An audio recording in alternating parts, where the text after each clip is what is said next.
سورہ کہف آیت نمبر 45۔ نحمدہ و نصلی علی رسولہ الکریم، اما بعد۔ اعوذ باللہ من الشیطان الرجیم، بسم اللہ الرحمن الرحیم۔ وَاضْرِبْ لَهُم مَّثَلَ الْحَيَاةِ الدُّنْيَا كَمَاءٍ أَنزَلْنَاهُ مِنَ السَّمَاءِ فَاخْتَلَطَ بِهِ نَبَاتُ الْأَرْضِ فَأَصْبَحَ هَشِيمًا تَذْرُوهُ الرِّيَاحُ وَكَانَ اللَّهُ عَلَىٰ كُلِّ شَيْءٍ مُقْتَدِرًا۔ صدق اللہ العظیم۔ اللہ تعالیٰ ارشاد فرما رہے ہیں، وَاضْرِبْ لَهُم، بیان کر دیجئے ان کے لیے، مثل الحیات دنیا، دنیا کی زندگی ایسے ہے جیسے پانی، ہم نے اس کو آسمان سے اتارا، فاختلط بہ نبات الارض، مل جل گئی اس سے زمین کا سبزہ، فاصبح ہشیما، تو پھر وہ ہو گیا ریزہ ریزہ، تذروہ الریاح، اس کو ہوا نے اڑا لیا، وکان اللہ علی کل شیء مقتدرا، اور اللہ ہر چیز پر قادر ہے۔ اللہ تعالیٰ مثالیں دے دے کے سمجھاتے ہیں۔ دنیا کی بے ثباتی، اللہ تعالیٰ فرما رہے ہیں کہ دنیا یہ ہمیشہ رہنے والی چیز نہیں ہے، آئی اور گئی۔ زندگی بھی ایسی ہے، آئی اور ختم ہو جائے گی۔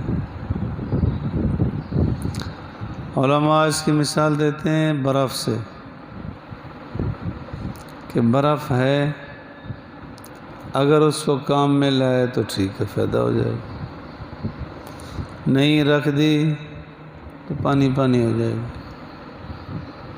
زندگی بھی ایسی ہے کہ اگر اس سے کام لیا، کام میں لائے، پھر تو ٹھیک ہے، اگر نہیں تو زندگی مثل برف کی گزر جائے گی، بیکار ہو جائے گی۔ ہے بھی یہی کہ اگر کام میں لائیں گے تو یہاں بھی فائدہ، آگے بھی فائدہ، نہیں تو گزر جائے گی، بیکار گزر جائے گی۔ اللہ فرماتے ہیں دنیا کی زندگی کی مثال ایسی ہے جیسے پانی ہم نے آسمان سے اتار دیا۔ پانی پانی ہوتا ہے، پھر زمین کا سبزہ اس سے مل جل گیا، خلط ملط ہو گیا، زمین نے سبزہ اگایا، پھر فاصبح ہشیما، پھر وہ ریزہ ریزہ ہو جاتا، کاٹا اڑ گیا، ہوا نے اس کو اڑا لیا، نکلا بھی، خشک بھی ہو گیا، پھر اڑ بھی گیا، وہ کس کام آئے؟ زندگی آئی بھی، اڑ بھی گئی، تو کیا بچا؟ اس سے کام لے، پھر تو بات بن جائے گی، لیکن اس میں سستی اور کاہلی بہت زیادہ ہے۔ پہلے تو یہ ہے کہ ہمارے 24 گھنٹوں میں آدھی زندگی تو نیند میں، اور بقیہ آدھی بچ گئی تھی وہ دنیا کی فضولیات میں لگی، بے بنیاد باتیں شروع ہو جاتی ہیں، کئی گھنٹے نکل، ذرا بھی فائدہ نہیں ہوتا۔ اللہ تعالیٰ نے بتا دیا وَكَانَ اللَّهُ عَلَىٰ كُلِّ شَيْءٍ مُقْتَدِرًا، کہ اللہ ہر چیز پر قادر ہے۔ تمہاری زندگی ہمیشہ رہنے والی تو ہے نہیں۔ باقی ایک صاحب کہتے تھے میرا مال بھی ہے، میری اولاد بھی ہے، افراد ہیں میرے پاس، اتنا فلاں فلاں۔ اللہ فرماتے ہیں المال والبنون، مال اور اولاد، زینت الحیات الدنیا، یہ دنیا کی زندگی کی زینت ہے، لیکن تمہیں رہنا کہاں ہے ہمیشہ؟ آخرت میں۔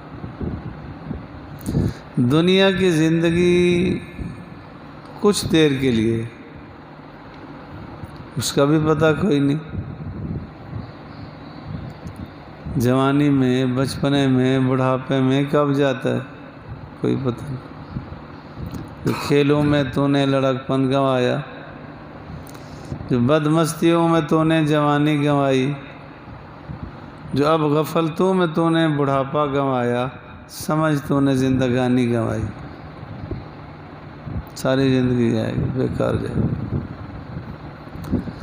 دنیا کی یہ چہل پہل ہے، اور وہ بھی پوری تو حاصل ہوتی ہی نہیں کہ جیسے چاہتا ہے وہ ساری چیزیں حاصل ہو جائیں۔ دنیا میں ایسا نہیں ہوتا،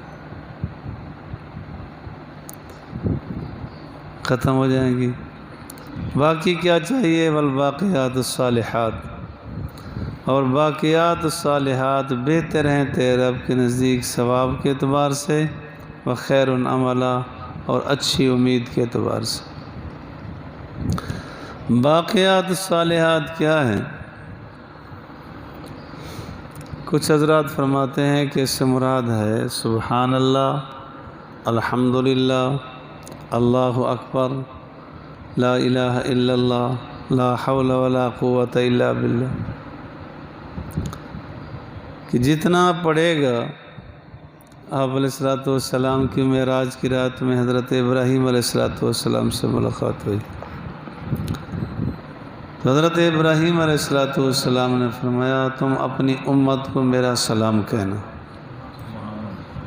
یہ بھی بڑی سعادت کی چیز ہے کہ جد الانبیاء حضرت ابراہیم علیہ السلام نے اس امت کو سلام بھیجا۔ فرمایا اپنی امت کو یہ پیغام دینا کہ جنت ایک چٹیل میدان ہے،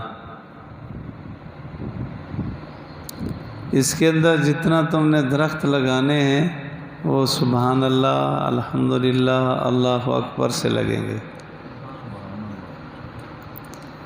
مطلب یہ ہے کہ ان اعضاء سے جتنا کوئی اعمال صادر ہوں گے وہ کام آئیں۔ یہ ہے باقیات الصالحات۔ حدیث پاک میں آتا ہے کہ جب آدمی فوت ہو جاتا ہے انقطع عملہ، اس کے اعمال کا دفتر بند ہو جاتا ہے، الا من ثلاث، مگر 3 عمل جاری رہتے ہیں۔ صدقہ جاریت، ایک تو صدقہ کیا وہ جاری رہے گا، اس کا ثواب پہنچتا رہے گا۔ مسجد بنوائی، کوئی مدرسہ بنایا، کوئی ہسپتال بنوا لی، کوئی رفائی کام کر گئے، کوئی کام خیر کر گیا جو وہ چل رہا ہے، اس کا اجر پہنچتا رہے گا۔ او ولد صالح، یا نیک اولاد چھوڑ گئے،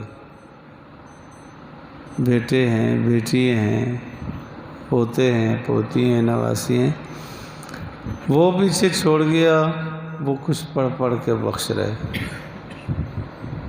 ثواب پہنچا رہے ہیں، تو نامہ اعمال کا دروازہ اب کھلا رہے۔